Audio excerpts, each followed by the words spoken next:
the loss of jobs is such an interesting one. So I always say, me personally, I would rather have a team empowered by AI agents than a team of AI agents. And that goes back to what we were talking about before. Yeah. Human beings want to be around human beings. So, are we going to have mass job loss? I would wager not. I can see the rationale and the logic why some people say that, but my firm belief is that it's going to only empower us to do better things.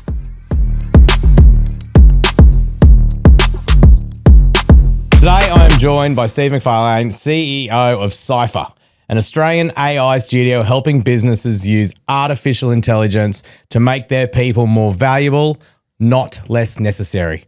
With over 20 years experience across software, product, digital strategy, Steve is leading some fascinating conversations around AI and where it truly fits in modern businesses. Steve, welcome to Task Me Anything. Thank you, mate. It's a pleasure to be here, Adam. I really appreciate it. Steve is also a great punter. So a man after my own heart. So I've got a few questions in there for you as well, Steve. I wouldn't use the term great. I'd say punter, but not a great one. Not a great one. That's similar to me, actually. There you go. So we're going to do a bit of rapid fire, Steve, to get to know you. So coffee or tea? Coffee. Early adopter or cautious observer? Oh, very early adopter. Biggest tech hero? Biggest tech hero, Wozniak. Wozniak? Yeah, it's out there. Wow, can't imagine anyone ever saying that. ChatGPT or Claude? Claude. One AI tool every business owner should try? Claude Cowork. Claude Cowork. Best business book you've read? Oh, very good one. I've read a ton, and then you've put me on the spot here. They're all on the spot. Yeah, I like that. I'm going to go with Dan Martell's Buy Back Your Time. That's ruined my entire podcast series. That's our entire podcast series is based on that book this year. It is Buy Back Your Time. I'm listening it to probably the third or fourth time right now. And you'd think it would drill into my head the habits or the things I should be doing to buy back my time, but I'm not there yet. All right, Steve. Well, that was in no way scripted. That is the theme of our podcast series. One thing AI will never replace. Let's say human beings broadly. Yeah. One daily habit you swear by. Meditation.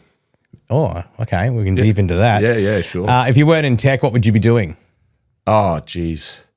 I'd be a customer service role. I'm a people's person. Were you always a people's person or were you techie first? That's an interesting question. Because most techie people aren't people's people. Look, I was techie pretty early. I taught myself how to program when I was about 10 years old. But I guess since I matured as an adult, I've always been a people's person. Biggest risk you've taken professionally?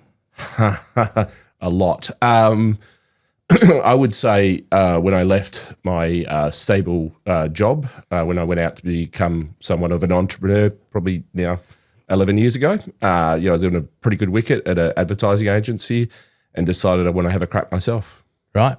That's always people's biggest risk, I think, when you decide to hit the button on your own future. Yeah, you've just got to jump off the cliff, right?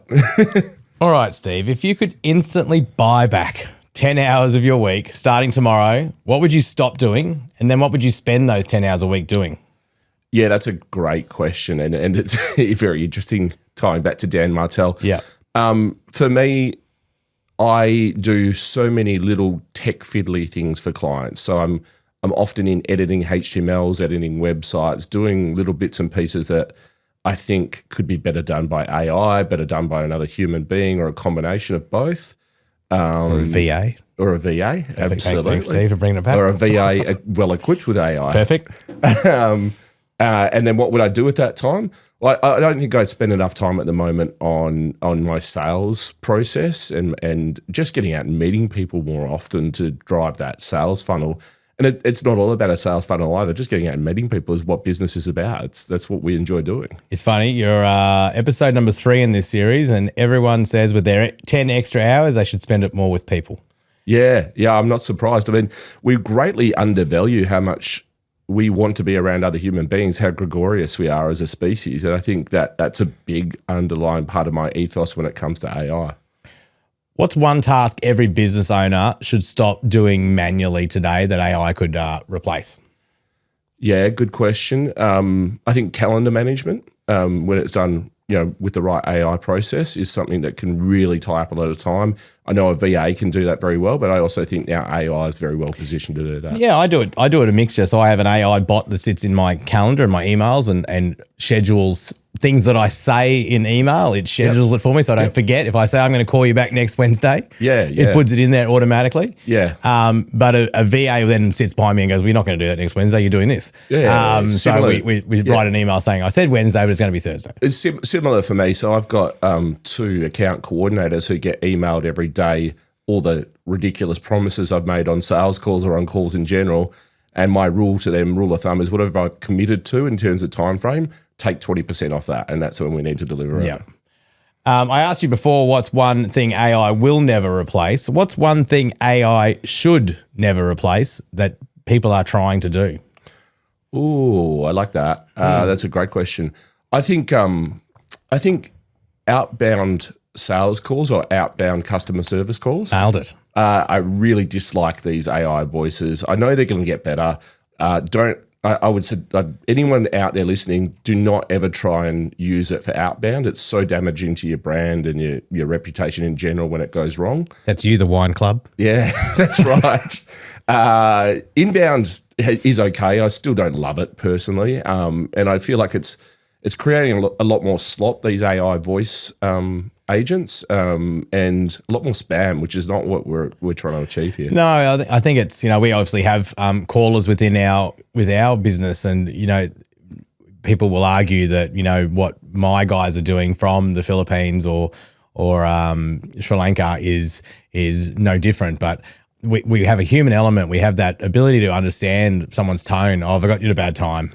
Sweet. Look, don't worry. We'll find another time, or build that relationship with our calls and say this is the reason I'm calling. Is now a good time? Yeah, and hear people's inflections, and you don't get that in AI. And I'm loving this new legislation that's coming, where we're going to have to announce. Yeah, I knew this was going to happen. I hadn't heard this, but the second I came across this AI voice technology, I knew that there was going to have to be some legislation around. Well, I had it happen yesterday. I don't know whether it's passed in July or not, because it happened yesterday where I got a call saying, "Hi, I'm Steve. I'm an AI agent." Yeah, right. And I was like, hang up. Oh, well, it's interesting because I discussed this with someone for a while. Actually, it was Andrew McCulloch when he was looking at doing this early days, when he had a couple of agencies on the Gold Coast. And I said, what if we did announce that it was an AI up front? But then what if we added value? Like, you can ask me questions related to the AVM of my house, or what should I sell with? I've got access to the technology that can answer those questions. So that, I think, might potentially, if we're not asking for anything in return. We're just supplying rather than asking for something. Potentially, there's a I mean, you've got to stop that hang up, right? So, yeah. It's always the problem with the hang up. All right, so your career evolution. So tell me, you started programming at 10 years old. Oh, yeah. Where did we go from there? So we finished high school. We finished high school, we did. So, like I think a lot of people that get into programming, I would just want to make video games. That was what it was about when I was younger. So I taught myself and went to high school. I didn't achieve a lot at high school, but I was a bit of a slacker. C's were great for me. Loved it.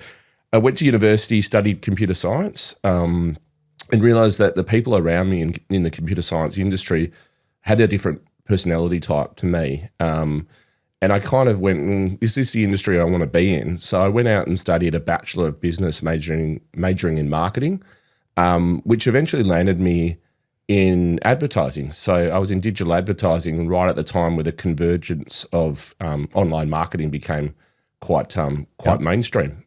So I was in advertising land for a number of years. I then started my own boutique digital advertising agency in Perth. And then through that, I got sort of thrusted into the startup scene. I had several failures and some successes. The most recent was a technical co-founder of a company called Realty Assist, which essentially manages vendor-paid advertising, pay later, the payment gateway around that. So I built the payment gateway and the invoicing system that went behind that. And that was bought out by Metrics, who went around, it's a multi-billion-dollar hedge fund, went around buying up a whole bunch of buy now, pay later startups. Yes. So I got a liquidity event from there, moved to Brisbane. Here I am now. I thought I'd get a nice cushy job, and realised within a year, employment's not for me. Yep. So back into the world of startup, or not startup, but back into the world of running your own business. Yep. And so Syfre is, very specifically dedicated to AI and the intelligence that it can bring to businesses. Yeah, definitely. I mean, where that was born out of, like all good businesses, was a pivot. So we initially intended to bring a product to market, which was a AI toolkit or system for collecting debts and collecting on accounts receivables. And we spoke to a number of prospects, demoed our software, and whilst there was some interest, the sort of resounding feedback was, we love what you're doing. If you could do that custom and bespoke for us, and if you could help us build some of the stuff that we want to build using this AI technology, we'd be really interested in that. So we took the pivot. We became a consulting firm. We still develop our own products internally. We have one that we've recently developed and launched, which is going really well. So I think our path is certainly working for our clients, working with our clients, working on bespoke agentic solutions, but also internally the product development machine is driving really well. It's funny, we put a few AI specialists into businesses now that where probably 6 months ago I didn't really see that as an avenue, where I thought, if you need some AI done, you look off the shelf products, and to have business owners now say, look, I want to automate this part of my business. Can you find me an AI person who can do it? And that this is going to be something that's coming more and more relevant, where small businesses can go and say, well, I want this built. I need someone to drive it ongoing. Find me a programmer, and these programmers, I've said some words that they're going to be able to come and build automations within small business. Yeah, definitely. Which I didn't think was going to be around 6 months ago. I mean, there's a lot I think that's going to happen. I don't think we can define a lot of these roles and what you call them and who you're dropping into your business. But I think, you look at programmers and how they can be dropped into a business, but there's a lot around AI that's low code, no code stuff as well. So, a lot of people build with all these no code systems to build AI systems. And hey, look, it's not how I'd do it, but it certainly does open up a world where, who fills that role may not be a programmer. Yeah, spooky. Yeah, well. Who would have thought? Who would have thought? Way of the world. There's a lot of fear around about AI replacing jobs, and in a business network where we're a member at, there was a lunch the other day that was on where it was a completely AI lunch. So the kitchen was run by robots. Yeah, really cool. Really cool. I thought it was disturbing. In a way, I could see. I think it's disturbing. And these are the sort of things that add to the fear. That we're going to restaurants of the future where there's no staff. Very gimmicky though, isn't it? I think it was a gimmicky lunch. I didn't go to it. I wouldn't. I don't know whether. But this is only in building the fear of people around the loss of jobs. Definitely. I mean, the loss of jobs is such an interesting one. So I always say, me personally, I would rather have a team empowered by AI agents than a team of AI agents. And that goes back to what we were talking about before. Yeah. Human beings want to be around human beings. So, are we going to have mass job loss? I would wager not. I can see the rationale and the logic why some people say that. But my firm belief is that it's going to only empower us to do better things. And I think, if you train your people well with how to use AI and you focus on the training aspect and the adoption aspect, you're going to create an exponentially powerful team of human beings. Yeah, I think I see it in my business now that we're growing rapidly with the use of AI rather than replacing us in any aspect, really. Yeah, I mean, look at what it's replacing. We were talking about calendar management before. Like, who wants to manage their calendars? Even as a VA, who wants to be shuffling around appointments? Yeah. When that can be done by a really well set up AI agent. Yeah, and one of the big roles we've had in the past is someone who goes into an office as a data miner, collector, cleaner. That role still works, but where he was cleaning 180 pieces of data a day, he's now cleaning 500, 600 pieces because he's using AI to be clever about it and giving him 90% accuracy without having to deep dive. Yeah. And 90% is fine. pass mark and then move on to other, harder information to come across. Yeah, I heard something interesting the other day. Can I swear on this, or do I have to? Do we have to bleep it out? No, go for it. So it's the idea of bot sitting versus bot shitting, right? So there's a lot of people now that are bot sitting. They've got AI agents doing things like you were talking about, data mining, and they're the human in the loop to try and pick up that 10% that they need to come in and provide the human value for. Whereas bot shitting now happens where people are using AI to drive different parts of their role, but they turn their brains off as they're using it. So it's just a whole bunch of shit that gets spun out.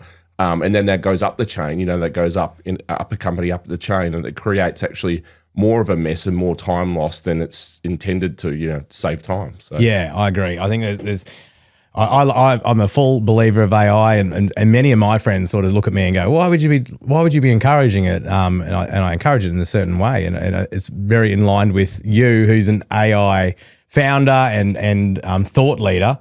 When I showed people in my business who was coming on the podcast, why would you have an AI person on there? So, look, we can't hide from it, and we need to be embracing it. Yeah, I look 100%. I mean, it's a natural inclination or a natural thing to think, overseas or VA businesses might suffer from AI, but no, I mean, the cost savings could be exponential. Your team's now more efficient, and they're able to provide more efficient services to clients. There's still that upside of the of the cheaper labor, and cheaper doesn't mean not better. Not exactly right. How do you when you're talking to leaders, business leaders, how do you prepare them for AI and their ability to teach their teams that this isn't a fear? That's a really important point. So when we run workshops for leaders, we ask them to involve a cross section of a lot of people in their company, both from different departments and of different levels of seniority. The reason we do that, we prepare a roadmap, an AI roadmap and strategy for the business.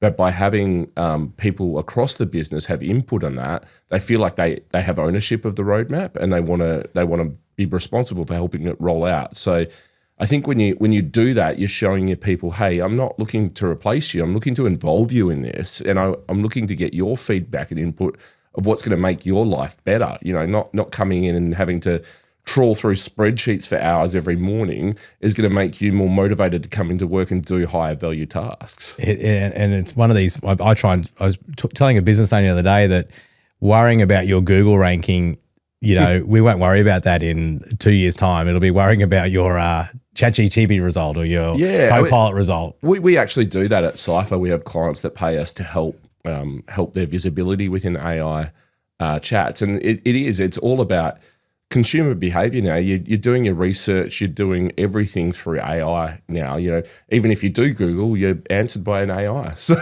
that's frustrating as well. My wife will see this episode, but we were going to Europe next year, and I said, these are the countries I want to go to. She goes, great, I'll put it into ChatGPT. It'll give us a roadmap of where to go. And I was like, oh God. It's funny, my partner, she has this distinction where she uses ChatGPT for personal things and Claude for professional things. She wants a distinction between the two, because she doesn't want it to know each other. Claude feels judgy too. So me and her are both ChatGPT users, and we use it. Obviously, more and more you use it, the more and more it knows who you are. Definitely. So it's funny when I use it for recipes. I was going to say, you're a bit of a home chef like me, and I do the same thing. Yeah, and I think it's great. I say, what's the substitute for this ingredient? A lot of the times, and and then it starts to learn what I've got in my fridge. I feel because then it's like, it's not asking me for white miso paste when I haven't got it.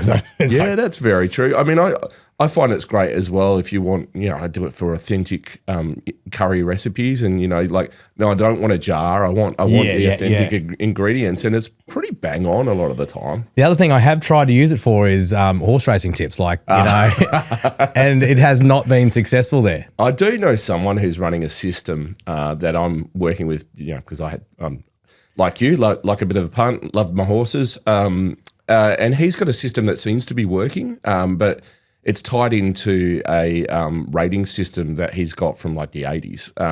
Okay. So it's quite interesting. I mean, I don't know if you were punting on the weekend. It was a horrible a day for punting, really. My first Saturday off in a while, so it was actually a good one to have off. Yeah. But my cousin and I were out at the racetrack. I had a horse racing in Brisbane. Very lucky to have that happen. We were like, well, let's use GPT. The track's a bit sloppy. Let's see what we can do. And it gave us some tips, and they made sense. But yeah, none of them worked. No, it didn't work. I thought you were onto something there, Steve. I was very excited. No, it's disappointing end of that story. But I guess that's a lesson though. Like context is king when it comes to these things. So if you can pre-feed context into GPT, I think you'd probably get better tips. But then how you do that's your system. Yeah, that's right. Fast forward to 2030. What are we going to look back on and laugh today? I think we will look back and laugh at the fact that everyone thought there was going to be mass job loss, or a lot of people thought there was going to be mass revolution. Job loss. I think we will look back and laugh at what the US government is doing right now with restrictions on AI models outside of the US and in general. I think that will be reversed, or that will be changed. I think we'll look back and go, geez, what a strange time we lived through during that period. And that's all thanks to Mr. Trump, I believe. But anyway. I'm sure we'll all be looking back and laughing at those things. Steve, thank you so much for joining us. Last two questions of the day is, who's the best short course horse in Australia? I'm going to say my Super Smink. You'd be wrong. I would be. Look, that's a hard one. I mean, short course. Best in the world. What's the best in the world? Oh, well, Car Ying. Yeah, I'd say so. Yeah, we'll go with that. And best long distance horse? Who's your tip for the Caulfield Cup? Don't follow enough of the long distance one. Aliana is the answer to that. There you go.